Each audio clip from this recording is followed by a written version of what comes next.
Greetings weaving friends, I hope you're doing well and finding lots of time for some happy weaving. I had a question recently. In fact, I've had this same question a few times, and that is why I'm making this video. And the question is often, what does it look like on the back? So if you've watched any of my other videos, you know that I'm often showing different techniques and things that you can do on a rigid head or loom. But because I have it on the loom at the time, I can't just get down and stick the camera underneath it and show you what it looks like. So at the moment I've got quite a collection of samples from lessons that I've already done, and I thought it might be a good opportunity to show you what some of these things look like on the back. Now, one person in particular, a Dutch friend on YouTube, was saying that they were having trouble with the croak rod, saying that there were some warp loops on the back of the work, which kind of sounds to me like perhaps it's a tension issue. I'm not really sure because I haven't actually seen a photo of it or anything like that. But if I show you the back of this section of croak rod, I do have quite a bit of croak rod and I've got lessons for all of these. But if I flip that over, and you have to excuse me, I haven't tidied it up or cut any of these bits off because these are just my samples, so I don't use them for anything in particular except to use as examples. So this is one thing that is really cool about croak rod. I mean, look at the back of it. It looks just as good on the back as it does on the front. Now, as far as having a problem of warp loops, you can see my warp is heading down this way, and these are all weft threads, and the weft threads are covering the warp threads. So if you have warp showing through, all I can think is it must be some sort of tension issue. You don't have tight enough tension on the warp perhaps, because it should be looking like this. Complete warp, completely covered, and also because we beat, you know, we use an extra beater like a tapestry beater or a fork or something like that when we're doing croak rod. We really pack the rows down, so there shouldn't be any warp showing at all. So let's flip back to the other side and we can go down a little bit further and see what this section all looks like. So here we've got the blue, got some dark blue flowers, and we've got some blue and rainbow colors, and here we've got some white with rainbow colors, and then we've got the red tulips. So let's have a look at that section. So the red tulips on the back, they look kind of like an interesting cacti perhaps. And here we've got the rainbow, which just makes these lovely stripes across with the white contrasting. Actually, I love that. And then same with the dark blue flowers. We've just sort of got these columns of dark blue, and then the blue down here with the rainbow interspersed, which just looks really good. And let's have a look at the next section. So we've got the birds, if you remember the birds video, and we've got the waves as well, and then just a little border here, and then that's some other stuff that I've done up there that's not actually included in the croak rod series. So let's flip that over and have a look there. Okay, so you can see once again the waves, they're pretty similar. You can definitely see that they're waves there. And the birds end up being these sort of upside down, almost diamond shapes. So, okay, I hope that helps a little bit to the person who is having trouble with their croak rod.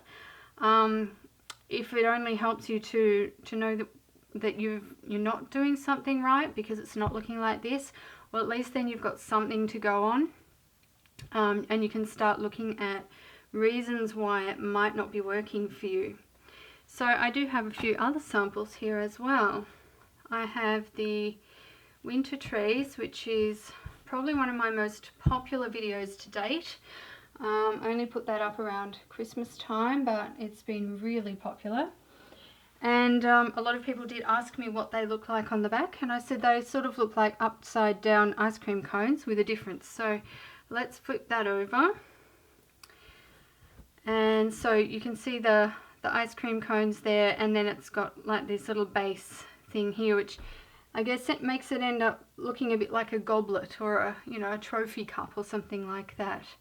So that's what that one looks like. I think a lot of people want to know what sort of floats they're going to be having on the back. And I do often say in my videos, you know, whether a certain pattern is going to give you really long floats or something, because it is an important consideration. For example, if you wanted to do a border or some motifs on, I don't know, a baby blanket or something like that, you don't really want to be having floats like this that little tiny fingers could get caught in. And you know, you have to think about those things when you're planning your project. Okay, so that's the snowman that I did for the weaving lessons channel. Okay, the next one, oh, another one. This is actually the most popular video that I've done.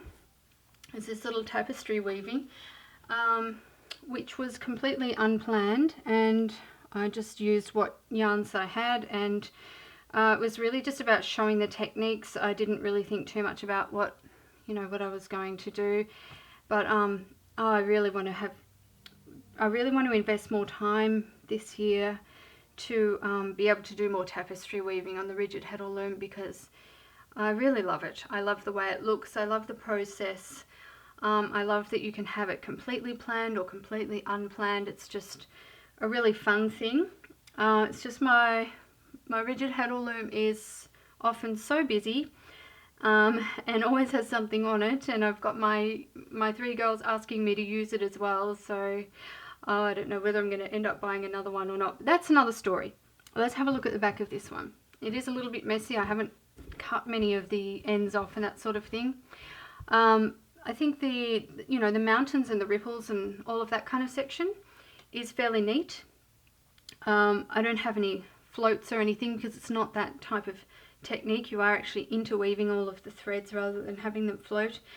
And just when I put the circle in and did some other things, it got a little bit messy. It's a little bit raised at the back, but you know, tapestries, well, they're usually for display, aren't they? They're usually for a wall hanging or something that's not going to require laundering or any heavy kind of care. So that's the back of that one.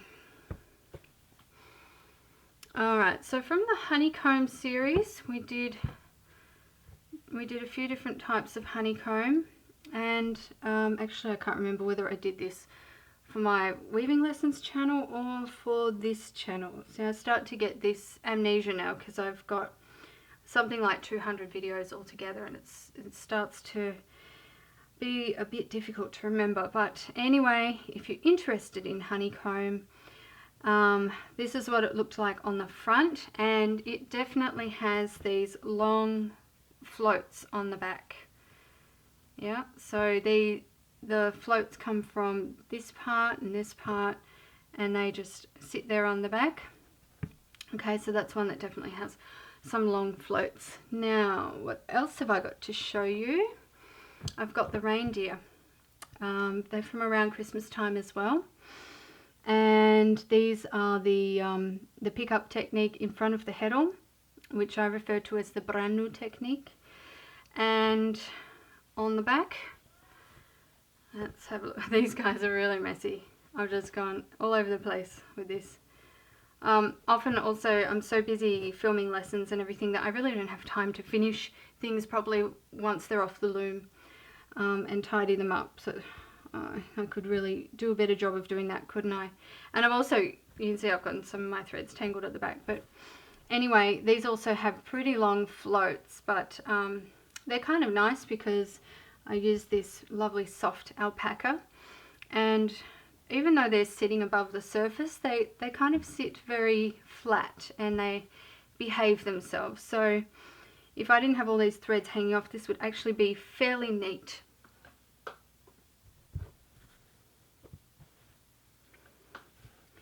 So that's the back of the reindeer. Okay, I've got one more to show you. No, I've got more than one to show you. Let's see. We've done little houses. Okay. Here are the little houses. These rows here, there's a couple of different sizes and different types. And if I flip that one over, this is what it looks like at the back. So some shorter floats mixed with some longer floats.